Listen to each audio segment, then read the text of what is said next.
নমস্কার বন্ধুরা, আমার 5 ফোন চ্যানেলে আপনাদের সবাইকে স্বাগত জানাই। আজ আমি আবার চলে এসেছি রান্নাঘরে। আজকে বানাবো ভেজ মোমো। তার জন্য এখানে সমস্ত উপকরণ নিয়ে চলে এসেছি। এখানে নিয়েছি বিনস, বাঁধাকপি আর গাজর। সব কিছু আমি খুব মিহি করে কুচি করে নিয়েছি। আর নিয়েছি নুন, রসুন কুচি, পেঁয়াজ কুচি, গোলমরিচ গুঁড়ো, ময়দা আর লঙ্কা কুচি। আর এখানে নেব রিফাইন তেল। বন্ধুরা, আপনারা প্রথম থেকে শেষ পর্যন্ত দেখবেন। প্রথমে আমি ময়দাটাকে ভালো করে মেখে নিয়েছি। ময়দার মধ্যে আমি 1 চিমটি নুন আর আমি জল দিয়ে ভালো করে মেখে নিয়েছি। এবার উপর থেকে সামান্য একটু তেল দিয়ে আবারও ভালো করে মাখিয়ে আমি 10 মিনিট মতো ঢাকা দিয়ে রাখবো। এবার উনুনে কড়াই বসিয়ে দিয়েছি। কড়াই গরম হয়ে গেছে। এবার এর মধ্যে আমি 2 চামচ মতো তেল দিয়ে দেবো। তেল প্রায় গরম হয়ে এসছে। এবার এর মধ্যে দিয়ে দেবো 2 চামচ রসুন কুচি। রসুন কুচিগুলো আমি হালকা করে ভেজে নেব। রসুন কুচিগুলো হালকা ভাজা হয়ে গেছে। এবার এর মধ্যে দিয়ে দেবো পেঁয়াজ কুচি। আমি এখানে 2টো মিডিয়াম সাইজের পেঁয়াজ কুচি করে নিয়েছি। পেঁয়াজগুলো হালকা ভাজা হয়ে গেছে। এবার দিয়ে দেবো লঙ্কা কুচি। লঙ্কা কুচি দিয়ে আবারও হালকা করে ভেজে নেব। এবার এর মধ্যে দিয়ে দেবো বিনস কুচি আর দিয়ে দেবো সেদ্ধ করা বাঁধাকপি। আমি এখানে বাঁধাকপিটাকে সেদ্ধ করে নিয়েছি। আপনারা চাইলে সেদ্ধ করতেও পারেন, নাও করতে পারেন। বাঁধাকপিগুলো হালকা নুন দিয়ে সেদ্ধ করে নিলে খেতে বেশ ভালো লাগে। বাঁধাকপিগুলো হালকা ভাজা হয়ে গেছে। এবার এর মধ্যে দিয়ে দেবো গাজর কুচি। আমি গাজরটাকে গ্রেট করে নিয়েছি। গাজর দিয়ে আবার ভালো করে মিশিয়ে নেব। যতক্ষণ না সবজি থেকে জলগুলো একটু শুকিয়ে আসছে ততক্ষণ আমি ভালো করে মিশিয়ে নেব।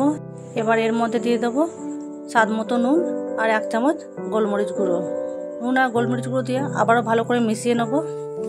দেখুন বন্ধুরা, সব কিছু ভালো করে মেশানো হয়ে গেছে। সবজি থেকে জলটা অনেকটা শুকিয়ে এসছে। এবার আমি নামিয়ে নেব।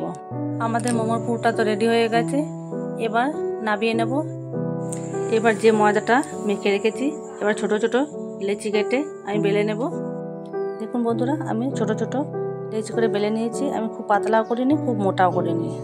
এবার এর মধ্যে অল্প অল্প পুর দিয়ে আমি ভালো করে মুখটাকে সিল করে নেব।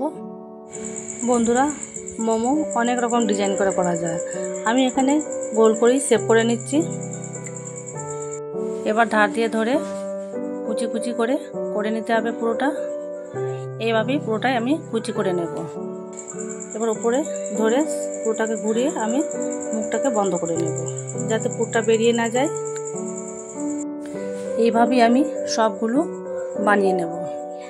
এবার আর একটা লেচি নিয়ে বেলে নিয়েছি। এবার এর মধ্যে পুর দিয়ে আবার আমি এরকম কুচি করে নেব। ঘুরিয়ে ঘুরিয়ে সবগুলো আমি এইভাবেই বানিয়ে নেব।